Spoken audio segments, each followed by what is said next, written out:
Ça tourne. L'ortie est une grande amie des personnes allergiques et elle agit de 3 façons bien distinctes pour faire son job sur l'allergie respiratoire.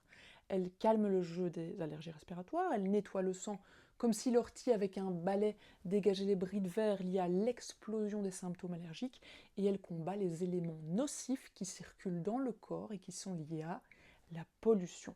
Tu croyais que seuls les pollens étaient responsables? Non, non, d'ailleurs l'hôpital universitaire de Genève incrimine la pollution de l'air dans les phénomènes allergiques. Tu as bien entendu, la pollution favorise les allergies. Perso, je ne pouvais pas croire que seuls les pollens étaient responsables. Et pourtant on les accuse, les méchants pollens. Mais attends 2 minutes, on est d'accord pour dire que le béton dévore la nature. Et s'il y a moins de nature, il devrait y avoir moins de pollen. Donc, c'est impossible que les pollens soient les seuls responsables de ce problème de santé publique, car chaque année, il y a un peu plus de victimes. Il faut donc trouver les coupables adjoints, les sadiques allergisants.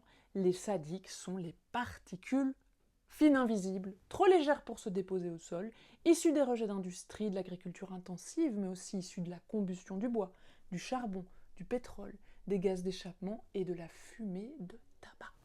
Ces fins fantômes favorisent l'inflammation allergique, déséquilibrent le système immunitaire, stressent nos cellules pulmonaires et bronchiques. Et comment on fait face à ça? Eh bien, il faut favoriser des plantes antioxydantes. Et bingo, l'ortie a un super pouvoir antioxydant. Si elle est infusée correctement. Tu penses bien qu'une tisane noire comme du charbon ne ferait que flamber la situation. Faut pas faire n'importe quoi, cher druide et druidesse. Et il y a un deuxième effet tranchant et pervers concernant l'ortie et les allergies. Je reviendrai cette semaine te l'expliquer en détail, donc d'ici là, prends soin de toi.